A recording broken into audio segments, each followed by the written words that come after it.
Bonjour mes amis, il y a quelqu'un qui m'a envoyé par Twitter tout à l'heure un post qui vient d'un forum. C'est un forum extrêmement fréquenté par les musulmans, et je vais vous lire un message qui m'a touché. C'est donc quelqu'un qui poste, qui dit: mon père vient de mourir mécréant après une vie de violence, de sexe et d'alcool. J'ai en tête les châtiments de la tombe. Ça ne veut pas me quitter.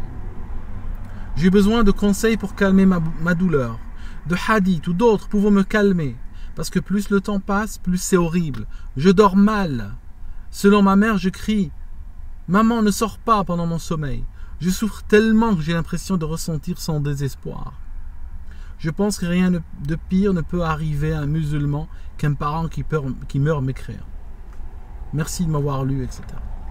Et dans les réponses, il n'y a personne, je vous mets le lien, il n'y a personne qui tente de lui apporter une réponse qui pourrait l'aider peut-être à gérer tout ça. En fait, le châtiment de la tombe, ou la torture de la tombe, ou adab al-qabr, est une des légendes, je trouve, parmi les plus destructrices qui sont véhiculées dans le monde dit arabo-musulman. Il n'y a pas un enfant qui n'a pas entendu parler de ça. Alors c'est quoi? Vous savez, ils disent, très simplement, ils te racontent que quand le mort est mis dans sa tombe, il se réveille. D'accord? Ils te disent que il entend les pas des gens qui partent, qui s'éloignent de sa tombe. Et puis il se réveille et puis il est torturé. Il y a des gens, je vous la fais très court, qui viennent le torturer, qui viennent le tourmenter dans sa tombe. D'accord? Et cette histoire est racontée souvent à des gens qui viennent perdre quelqu'un. Donc on prend les personnes à un moment où ils sont en train de faire un deuil ou d'entamer un deuil, on les prend à des moments de vulnérabilité, à des moments où ils sont, on va dire, émotionnellement ou psychologiquement diminués, et on leur apporte cette histoire horrible. Alors, d'où vient-elle? Il faut savoir que autour de la Mecque et Médine et tout ça, il y avait des populations juives. Alors, je ne sais pas quel type de juif c'est, d'accord? Je ne saurais pas vous dire quelle est l'école que suivaient ces juifs. En tout cas, toujours est-il que, à la mort du prophète, ces juifs vont subir littéralement un pillage de leur patrimoine et de leurs histoires et de leurs légendes, qui vont être intégrés complètement dans l'islam sunnite. Il suffit de vous dire, je vous l'ai montré déjà, Muwatta de Malik en parle, Malik ibn Anas, où il raconte clairement qu'à l'époque du deuxième calife, le calife Omar, Ka'b al-Ahbar était devenu un ex-rabbin, était devenu littéralement le mufti du califat. Et lui donnait des fatwas à des gens qui avaient vécu avec le prophète. D'accord? C'est lui qui leur imposait ces fatwas par ordre donc du deuxième calife. Ce Ka'b al-Ahbar fréquentait entre autres Abu Hurayra Dawsi, et ce Abu Hurayra a laissé autant de hadiths qu'il y a de versets dans le Coran. Et même Bukhari, dans son livre de Tarikh, dit que Abu Hurayra fréquentait Ka'b al-Ahbar, il s'échangeait des propos, et puis au bout d'un moment, ni l'un ni l'autre ne savaient si ce qu'ils étaient en train de raconter venait de l'islam ou venait de la forme de judaïsme pratiquée par les juifs de cette région-là. Pourquoi je vous parle de ça? Parce que je vais vous parler maintenant du hadith. D'accord? C'est un hadith extrêmement ridicule, hein, de la doctrine sunnite, mais malheureusement les gens y croient. D'accord? Donc je le prends de Sahih Muslim. Okay? Donc je le prends du troisième livre, on va dire, le plus important de l'islam sunnite. Ils ont d'abord le Coran, après il y a Sahih Bukhari, c'est le livre le plus vrai après le Coran. Ça signifie que Monsieur Bukhari est le meilleur auteur après Allah, d'accord? Donc les deux sont comme ça. Et puis le troisième, dans cet ordre-là, c'est Monsieur Muslim Ibn al-Hajjaj qui a écrit Sahih Muslim, donc dont j'ai cette page entre les mains. Alors, je suis en train de lire la page 264 de cette édition que je vous donne en téléchargement. Dans votre édition à vous, l'édition de votre mosquée, ça peut se trouver à une autre page. Donc c'est pour ça que chaque fois que je donne la page, je donne le PDF aussi avec. Alors, qu'est-ce qu'il se dit? Donc, le hadith vient d'après Urwa ibn Zubayr, d'après Aïcha. Urwa ibn Zubayr, c'était le neveu de Aïcha, donc c'était le neveu de sa demi-sœur Asma. Et puis, la majorité des hadiths vient d'après Urwa, d'après Aïcha. Donc c'est lui qui était un petit peu son disciple et c'est lui qui raconte d'après elle. Et voilà ce qu'il dit. Voilà ce que Aïcha dit, donc, d'après Urwa. Dakhala alayya Rasulullah. Donc, le messager d'Allah est rentré chez moi. Wa indi imra'atun min al-yahoud. Et j'avais chez moi une femme juive. On verra plus tard dans une autre source qui était cette femme juive. وهي تقول, et cette femme juive disait: هل شعرت أنكم تفتنون في القبور? La juive demandait à Aïcha. Dans d'autres récits, la juive dit littéralement à Aïcha. Elle lui dit: est-ce que tu as ressenti ou est-ce que tu as senti que vous subissez une fitna dans votre tombe? Ça signifie quand vous mourrez, vous subissez une fitna. Et puis, le prophète qui a entendu ça, il s'est inquiété. Donc Aïcha dit: Farta'a Rasulullah. Le messager d'Allah s'est inquiété et il a dit: Innama tuftanu al-yahoud. Il a dit: c'est les juifs qui subissent ça. Ça ne concerne pas les musulmans, ce que tu es en train de dire. Voilà ce qu'il lui dit. Puis Aïcha continue son récit. Falabitna layali. Quelques nuits ou quelques jours plus tard. En arabe, on peut compter les nuits ou les jours, c'est pas important. Donc elle dit quelques jours plus tard, si je veux traduire en français. Puis, le messager d'Allah a dit: Thumma qala Rasulullah.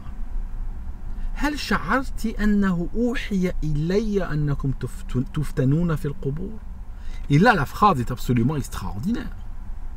Il dit à sa femme, Aïcha, il utilise la même terminologie que la femme juive précédemment citée. Il dit: est-ce que tu as ressenti qu'il m'a été révélé que vous subissez, donc vous musulmans, cette fitna dans vos tombes? J'ai envie de dire, mais comment sa femme peut-elle ressentir cela? Il est le messager d'Allah, oui ou non? Il sait, oui ou non? Et là, il est mis sous, on va dire, le contrôle de sa femme, qui va, elle, lui dire s'il a reçu cette révélation ou pas. Parce que même si on s'inscrit dans un corpus 100% sunnite, c'est une irrationalité énorme. Donc je relis en arabe. هل شعرت أنه أوحي إلي أنكم تفتنون في القبور؟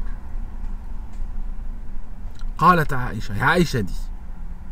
Je ne sais pas ce qu'elle a répondu à sa question, mais voilà ce qu'elle dit.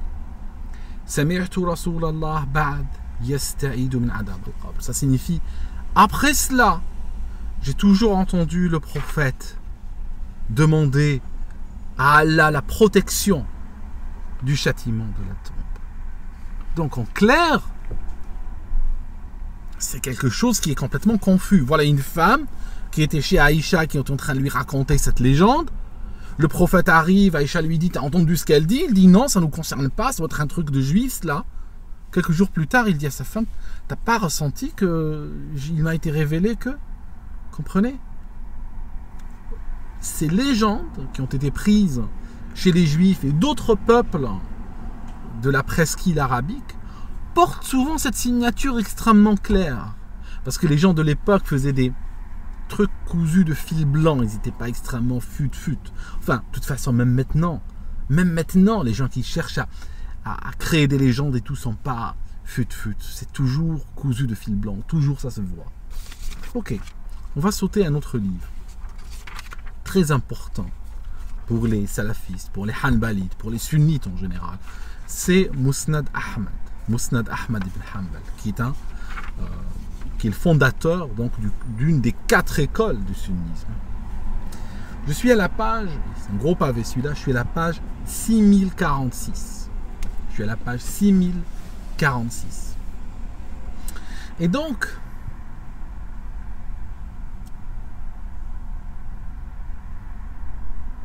c'est toujours le hadith qui vient d'après Aïcha, mais pas d'après Zubayr, mais d'après Aïcha. Elle a dit, écoutez bien, Ja'at yahoudiyatun fastat'amat. Ça signifie une juive est arrivée et elle a demandé à manger. C'est une mendiante. Fastat'amat ala babi. Donc elle est venue à ma porte en demandant à manger. Faqalat, tu vois ce qu'elle a dit. At'imouni, nourrissez-moi. Que Dieu vous protège. A'adakumullah min fitnati dajjali wa fitnati adab al-qabr. Qu'Allah vous protège de la fitna du châtiment de la tombe et qu'il vous protège du Dajjal aussi. Donc voilà cette femme qui rapporte 2 légendes. D'accord? La fameuse légende du Dajjal, légende très destructive aussi. Je vais vous en parler à une autre occasion, mais des gens avec leur moustache y croient. Et on voit ici que cette femme juive qui a suggéré l'idée au prophète des musulmans était une mendiante. Ça signifie une personne de basse condition sociale, probablement qui ne savait pas lire son nom, qui n'a pas voyagé, qui n'a pas étudié, qui n'a pas lu, qui n'était pas instruite, et quand par hasard, elle reçoit quelque chose, elle vient avec un message qui va changer littéralement un des dogmes les plus importants dans l'islam. Il faut savoir que le Dajjal et la torture de la tombe n'existent pas dans le Coran. Il n'y a pas aucune trace d'eux dans le Coran. Mais ce hadith qui vient d'une mendiante va changer complètement la donne en islam. Pourquoi? Parce que l'islam, comme beaucoup de religions, était basé sur l'idée suivante. Les gens vivent, ils meurent, et un jour il y aura une résurrection. Un jour, tout le monde collectivement va se réveiller pour arriver vers une sorte de jugement divin.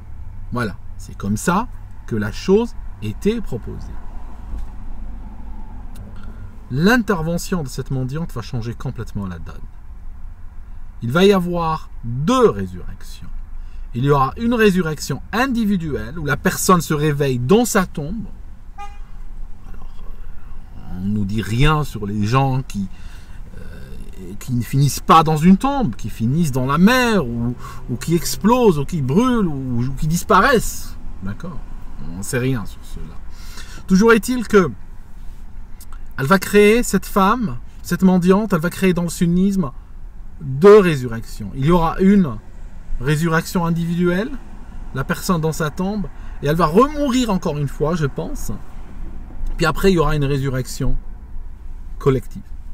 C'est un changement extrêmement puissant, extrêmement profond, qui est inséré quand même dans le corpus musulman. Le réveil dans la tombe est un réveil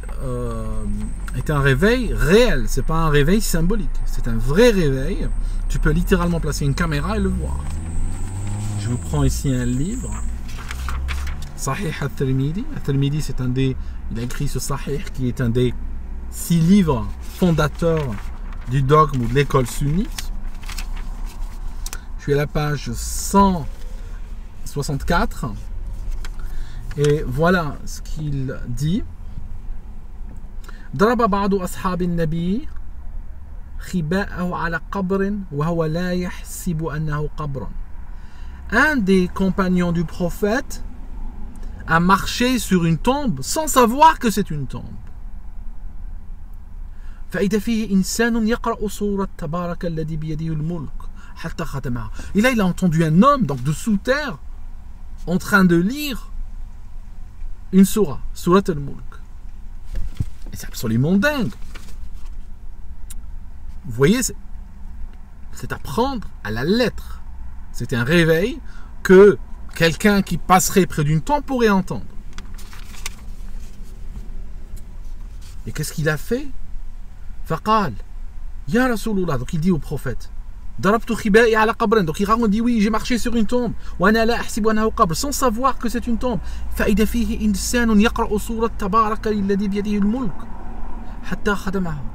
Jusqu'à ce qu'il la finisse. Et qu'est-ce qu'il dit le prophète?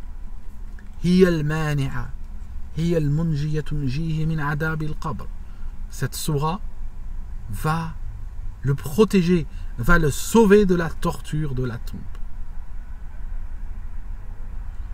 Et qu'est-ce qu'il dit au sujet de ce hadith? Hadith Hassan, gharib, min hada al-wajh.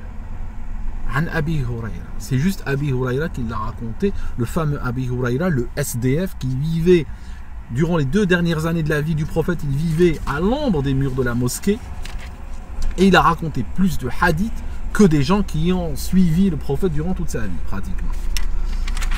Alors, variante, j'ai pas voulu imprimer 50 pages pour ne pas traîner cette vidéo en longueur, mais les variantes qu'on trouve, c'est des fois il y a 2 mendiantes au lieu d'une, d'accord, 2 mendiantes au lieu d'une. Ce qu'on trouve aussi, c'est qu'ici il dit la sourate qui a sauvé ce mort de ce châtiment, c'est la sourate de Al-Mulk. Et dans certains livres sunnites, ils disent ce n'est pas la sourate du Mulk qui est dans le Coran, mais c'est une sourate du Mulk qui est dans la Torah. Carrément, noir sur blanc, c'est une sourate qui est dans la Torah. D'accord. Je vous disais toujours, ces légendes portent la signature de leur origine. Donc écoutez mes amis, que voulez-vous que je vous dise? Je viens de vous donner les sources desquelles viennent ces légendes. Et à chacun de réfléchir sur la crédibilité de ces sources. Pourquoi cette histoire est méchante? Pourquoi cette histoire est dangereuse? Parce que vous savez ce qui se passe quand vous lisez les hadiths du même Maccabi d'ailleurs sur les bienfaits du djihad. Il vous liste les bienfaits de mourir pour Allah. Enfin, Allah il t'a donné la vie, il n'a rien à foutre que tu meurs pour lui ou pas. Allah il a starné, comme on dit, de ta mort. Je veux dire, Allah n'a pas besoin. Si Allah a besoin, c'est que ce n'est pas Dieu. Tu comprends? Si Dieu a besoin, ce n'est plus Dieu. Au moment où il a un besoin de quelque chose, il n'est plus Dieu. Donc s'il a besoin que toi tu meurs, il n'est plus Dieu. Tu comprends? Celui qui a besoin que tu meurs pour lui en pratique, c'est qui? C'est un calife, c'est un homme de pouvoir. Pourquoi? Il a envie d'aller chercher des femelles, il a envie d'aller chercher des femmes pour remplir ses harems, c'est ça dont il a besoin. Il a besoin que tu ramènes des ânes et tout, plein de butin, de choses que tu as arrachées à des gens pour que lui puisse avoir des biens de bouche. D'accord? C'est ça la réalité. Mais alors, j'arrive. Quand vous lisez les hadiths sur les bienfaits du djihad, sur la récompense du djihad, il vous dit que celui qui fait le djihad et meurt dans cette voie, il ne subit pas le châtiment décrit par la vieille mendiante juive. D'accord? Donc voilà ce qu'on fait. Des gens, une société, va créer des phobies à part entière, d'accord? Va créer des phobies de A à Z dans la tête de ses enfants. Voilà une personne qui a cru à 100% cette phobie, elle n'endort pas la nuit. J'ai en tête les châtiments de la tombe. Ça ne veut pas me quitter. J'ai besoin de conseils pour calmer ma douleur. D'accord? Il crie dans son sommeil. Ok? Voilà. Une personne frappée par cette légende à un moment où elle vient de perdre son père. Ça signifie un moment où elle vit une période de vulnérabilité émotionnelle. On lui donne une légende pareille. Donc, imaginons un père, par exemple, qui fait peur à ses enfants la nuit. Il sait qu'ils ont peur du noir, donc qu'est-ce qu'il fait? Chaque fois qu'il peut, il les enferme dans le noir, il cause des bruits, il cause des choses, et ça les terrorise. Il sait que ça ne les amuse pas du tout. Mais il va les terroriser avec ça, il va leur mettre des serpents dans leur lit, il va faire des choses comme ça. Pensez bien qu'une telle éducation ne va pas participer à l'avancement ou à l'ajustement de ces enfants-là. Ça va en faire des adultes, comme on dit, aujourd'hui le mot est à la mode, déséquilibrés. Voilà.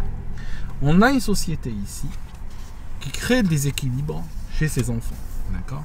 Elle les déstabilise, elle les rend déséquilibrés par des phobies créées de A à Z à partir d'anciennes légendes. Ça nous semble ridicule, mais les phobies, ça a toujours l'air ridicule pour les gens qui ne les vivent pas, c'est normal, mais pour la personne, c'est une vraie détresse. Alors, je vous parlais de radicalisation. Ben, la personne est déjà en bonne partie radicalisée au niveau psychologique. Pourquoi? Parce que si elle rencontre maintenant quelqu'un qui vient la chasser sur le forum, et lui écrive et lui dire « Tu sais mon frère ou tu sais ma soeur, pour éviter le châtiment de la tombe, il faut mourir pour Allah, il faut faire du djihad. » Ce qu'on appelle communément du terrorisme. Voilà. Vous avez votre recrue. Okay? Cette personne, si une femme prend ses bagages, aller en Syrie, s'enfermer dans une maison close pour des assassins et des égorgeurs qui puent le sang humain. Si c'est un garçon, il sera prêt à aller louer un camion et écraser les gens. Vous voyez ce que je veux dire? C'est ça. C'est-à-dire que des familles tentent de foutre ça dans la tête de leurs enfants. Mais ces familles-là, je dois vous dire un truc, parce que j'ai pas envie non plus que...